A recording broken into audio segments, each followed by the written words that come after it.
Adolescentes que estão na faixa dos 15 aos 18, 20 anos, numa situação no que diz respeito à educação formativa muito diferenciada das gerações anteriores. Alguns motivos muito claros criaram um distanciamento de leitura entre pais e filhos. Como exemplo, o avanço muito rápido da tecnologia nos trouxe a uma situação que a geração anterior não está conseguindo ensinar a posterior. Isso cria um buraco. Então, antigamente, um aluno ia mal, o pai e a mãe chamavam o aluno para questionar por que ele estava indo mal. E hoje, se o aluno vai mal, os pais vêm brigar com o professor. Por que meu filho está indo mal? Isso implica numa inversão de valores. Não que esteja errado, não que o professor seja inocente ou culpado, não existe isso. O que existe, o pai ele tem que enxergar um pouco mais de responsabilidade e consequência para os filhos. E por fim, o último item que eu acho que agrava muito a situação é a questão da informação. Hoje os jovens, ou qualquer pessoa, tem qualquer informação. Mas é muito difícil discernir se ela é verídica, se ela é não verídica, se ela é consistente, se ela é realista.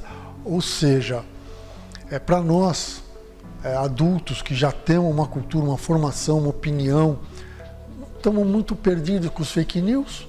Isso virou crime, de tão sério que é. Imagina uma criança que ainda não tem formação para discernir as coisas. Então, se juntar isso no mesmo ensopado, criou-se uma dificuldade de leitura entre pais e filhos muito grande.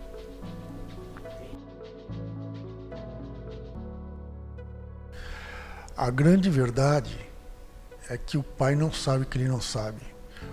Hoje, uma família, para sobreviver, me refiro à grande maioria da população brasileira, para sobreviver, pai e mãe precisam trabalhar fora. O filho acaba sendo criado na educação não conteudista, a educação formativa de bom comportamento, vamos dizer assim, de comportamental. É dada por terceiros e não monitoradas. É uma situação difícil. Quando o pai e a mãe estão com o filho, querem aproveitar melhor aquele tempo de alguma forma. Isso se não houver o problema do cansaço, horas. Isso leva ao distanciamento e o pai só vai saber que o filho pode estar indo mal na escola, por exemplo, quando recebe uma chamada da escola dizendo: "Ó, seu filho vai perder o ano", tá? Mas quando o filho está para perder o ano, é porque ele já não sabe a matéria há muito tempo. E o filho nunca vai ser feliz se não souber. O conhecimento é muito importante. Aliás, o conhecimento é condicionante para a felicidade. Ninguém vai ser feliz não sabendo nada, tendo a capacidade para saber. Se a pessoa está limitada por capacidade, é outra história.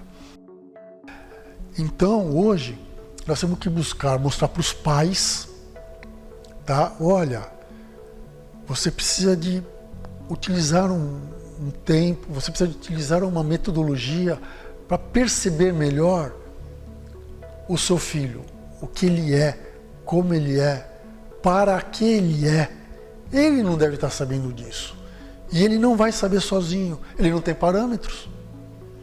E a nova geração de pais estão com essa dificuldade. O que alertou o Students a esse ponto? Nós fizemos uma pesquisa para saber, com uma série de alunos nossos, como que eles estavam. E existiam determinadas perguntas específicas.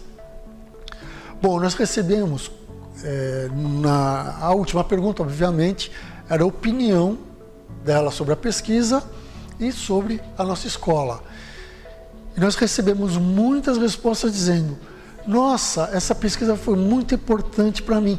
Eu comecei a perceber que eu não sabia que como meu filho estava. E isso mudou, isso nos alertou e começamos a desenvolver um trabalho visando unificar pais e filhos.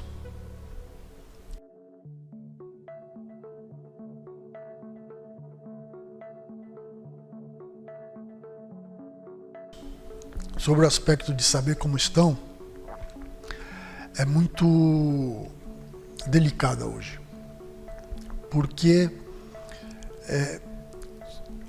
se o filho está indo bem na escola, nunca teve nota baixa, ele vai passar, vai lá, vai acabar entrando numa faculdade, porque vai entrar mesmo, vai se formar, e eu pergunto: pai, o que foi feito para o seu filho ser feliz? Ele vai ser feliz? É isso que ele quer? É isso que ele gosta? Então, esse pai de bons alunos sequer sabem. Deve falar: pô, mas logo o melhor aluno é o pior caso para esse assunto. Por quê? Porque ele não mostra sintoma, é assintomático. Então, por que eu vou tratar de uma coisa que eu não vejo? E é muito sério, porque antigamente nós tínhamos lá exatas, humanas e biomédicas. Então era fácil entrar na sorveteria, chocolate, creme e morango. Eu vou escolher um rapidinho. Eu entro numa sorveteria, 120 sabores para me escolher. Eu não consigo nem decidir o sabor que eu quero.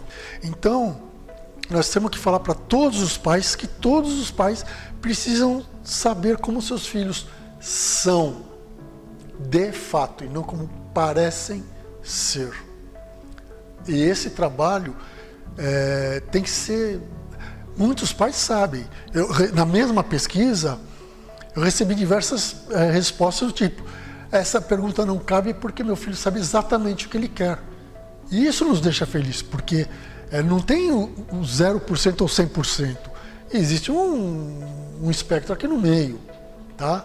E esse espectro mostra o seguinte: eu tenho que me preocupar, eu tenho que saber ferramentas, mecanismos que me ajudem a descobrir o meu filho. A hora que a gente sabe isso, fica muito mais fácil levar ele para nós cumprirmos a nossa real função de pais, que tem muitos termos para definir, né? Mas não só no bom comportamento, na boa pessoa, caráter, de respeito e também no termo de conteúdo, para ele poder escolher entre as novas profissões, que não é mais, que nem eu disse, exatas, humanas e biomédicas. Eu tenho uma gama aí de milhares de profissões que a gente não sabe nem listar mais.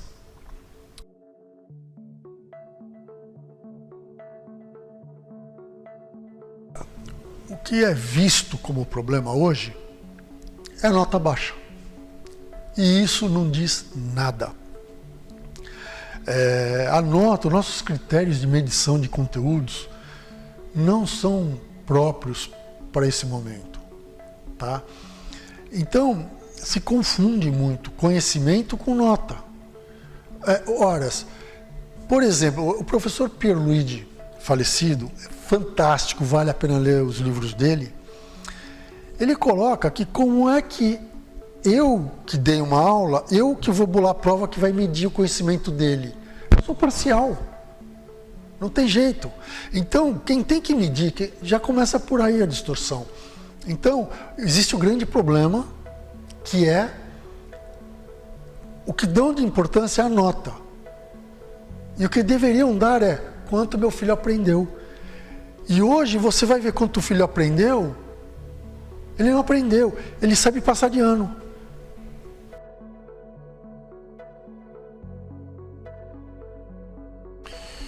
Nossa, essa pergunta ela é tensa, porque ela é muito complexa. A relação escola-família, família-estudante, estudante-escola, ela exige aí um tripé significativo.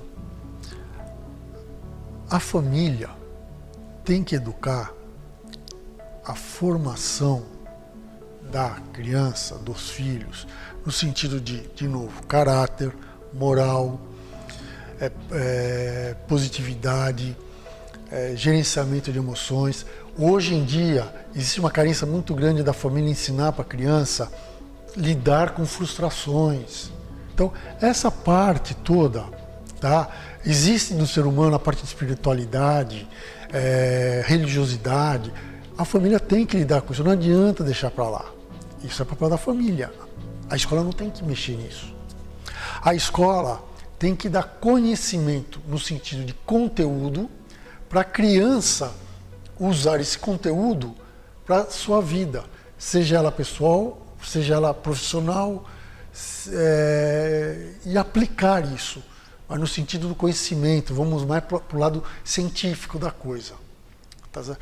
Agora, hoje, a grande maioria, e isso atrapalha os que não fazem parte dessa maioria, acho que a escola tem que fazer tudo. Formar moral, formação pessoal, comportamental, é tudo escola. Nós, pai e mãe, simplesmente temos que dar o dinheiro de sustento no fim do mês, pagar a escola. A escola fica desesperada porque não consegue sequer cumprir o que o BNCC do governo manda. Quanto mais abrir novas metas, novos cursos extracurriculares. E o aluno ali é a vítima, porque ele é o único que não teve nada para tomar decisão nenhuma, fazer nada, e está ali nesse joguete. Então fica, é óbvio que eu estou falando, como eu costumo muitas vezes falar nas palestras, eu estou falando de uma forma um pouco macro, uma coisa que eu teria que falar em 2 horas, estou falando em 3 minutos. Mas é o suficiente para quem realmente tem boa intenção para com os filhos entenderem, pesquisarem e até nos consultarem para tratar do assunto.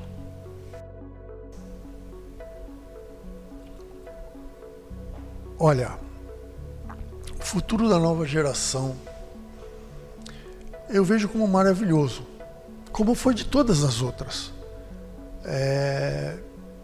Mas em todas elas você vai achar aquele cara negativista, que acha que foi uma droga a geração dele, que a anterior e a posterior foram melhor.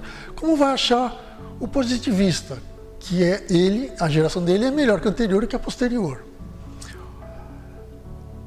Todas foram boas, mas o que eu enxergo é que essa geração que está vindo, a geração que vai entrar no curso superior daqui a 3, 5 anos, é uma geração que corre um risco de não atingir a felicidade maior que as anteriores se não tomar devidas providências. Ou seja, nas anteriores era mais fácil, era menos fatores envolvidos para conduzir uma pessoa a ser bem-sucedida, feliz, consiga com a sua vida. Hoje tem tantos fatores, é tanta coisa que é difícil processar e, portanto, decidir o melhor caminho. Então, não é que ela vai ser melhor, pior, não.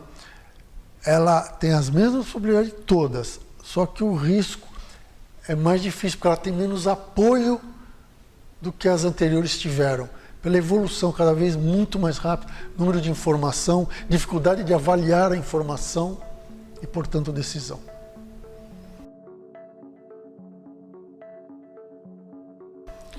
Fazer lição de casa é o problema do estudo de hoje em dia.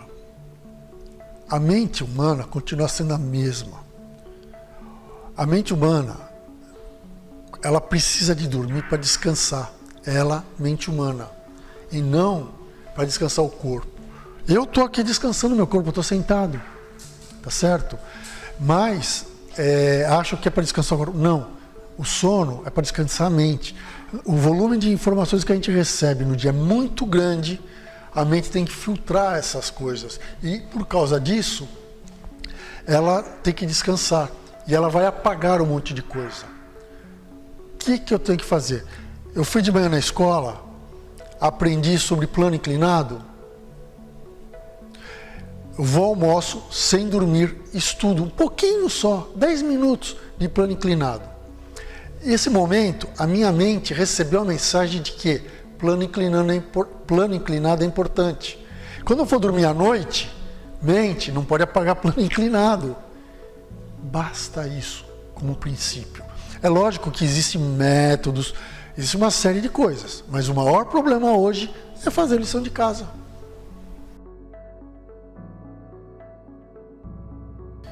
O aluno não sabe matemática porque não sabe tabuada. Já, o problema da matemática começa na tabuada. Então, problema 1, matemática. Por que tabuada?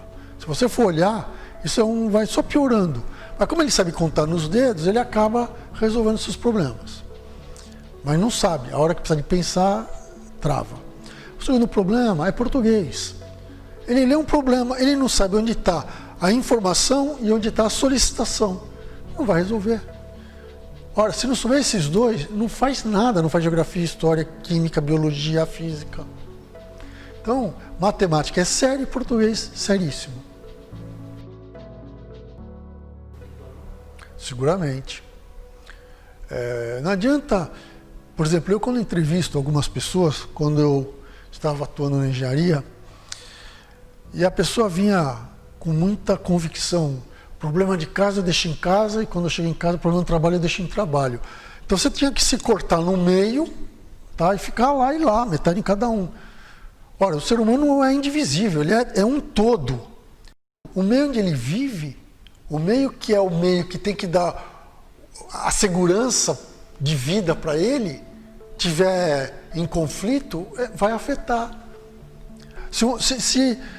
Eu não consigo imaginar eu tendo uma briga séria com a minha esposa e trabalhar como se não estivesse brigando com ela. Eu não consigo isso entrar na minha cabeça. Imagina a criança vendo as pessoas que ele mais ama brigando, por exemplo, se aqui como exemplo. Ou ver pai e mãe com os olhos vermelhos, ameaçando choro, porque perdeu o emprego e não sabe se vai dar comida. Como é que essa criança vai chegar na escola e dizer: não aconteceu nada, não me interfere sim, e é o que mais interfere, os problemas de casa e os problemas dos coleguinhas. Por quê? Porque a casa dele, os coleguinhas dele, é o mundo dele.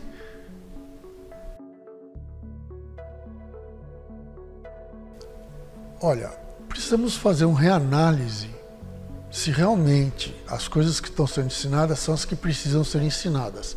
Pode ser que sim, pode ser que não. Eu não pude, não me dediquei a esse estudo, porque o mundo está numa ebulição muito grande. Mas merece uma análise, porque as profissões estão mudando muito. E esse ensino era baseado nas profissões de outrora. Então, essa análise é necessária. Segundo, sempre vai ser necessário fazer lição de casa. E tem que ser cobrada. Outra coisa que eu acho que pode ajudar muito é a questão da forma de avaliação. Não ter prova, sim, ter prova.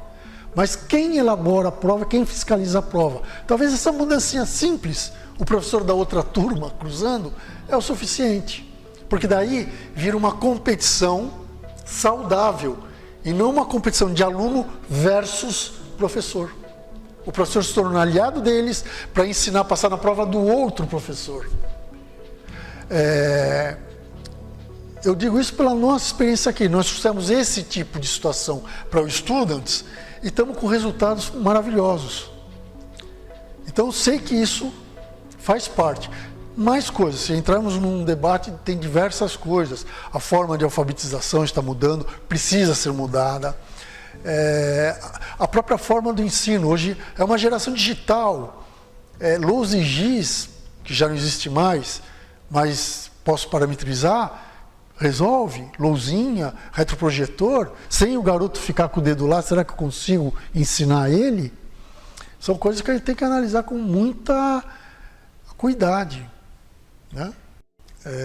Nós aqui no Students trabalhamos de fato olhando a geração, o aluno, a criança, o estudante, como ele é, e voltado para frente. Não só porque o mundo vai virar, mas para que ele, estudante, vai ser. Então, temos diversas formas de trazer ele para um caminho que ele queira aprender. Naquele momento que ele quer aprender, ele vai começar a se descobrir. E não tenho dúvida que vale a pena uma visita para que vocês conheçam não só o nosso local, mas os nossos colaboradores, nossos professores, nosso staff, nossa metodologia, o porquê que hoje nós temos grandes parcerias.